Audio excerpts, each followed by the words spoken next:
I wanted to pause and add a part two, a very short part two, to the Christian nationalism video that I made, Black Christian ideologies around Marcus Garvey, things like that, and that is preached from the pulpit. That is just as bad as saying that, you should vote for Trump at church and waving a flag in church. It's idolatry. And what's worse about Hebrew Israelites is they are actually blinded to the fact that their theology is based on the political systems in the United States, and that being the main factor as to why they're so angry and bitter and prideful, etc.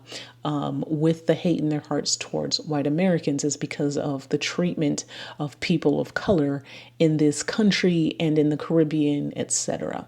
And so that's blinding. But I think there is, in a lot of churches that are predominantly Black, you have people who really idolize being Black. And it comes from this idea that, you're Black and you're proud. And the sentiment came from being treated less than human and being treated as if your life didn't matter for a really long time, lynchings, etc. We know the history. These are very real things. However, if you're a Christian, you are called to forgive, right? You don't forgive, but you do forgive, and you let it go, and you don't let bitterness take over, etc. But I do believe that there is a form of idolatry amongst Black Americans, but specifically Black Americans who say that they are Christian.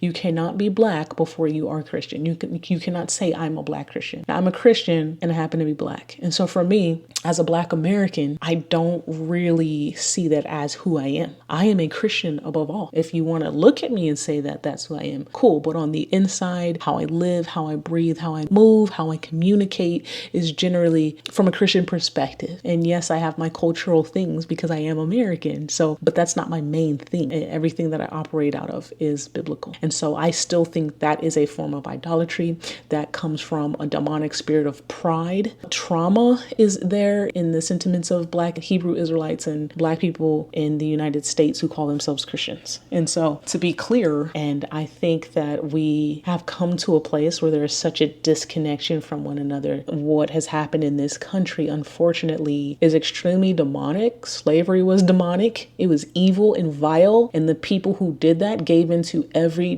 demonic inkling that they ever had. That is a whole other thing. Our country needs to repent for that and turn away from the evil of that. And I think that because that hasn't been done, there's a lot of brokenness. But at the same time, we as believers of people who are Black American, if you're a white American, if you're Hispanic, whatever, all of that pales in comparison to being a citizen of the kingdom of heaven. That is the most important thing. So I hope this helps you. God bless you.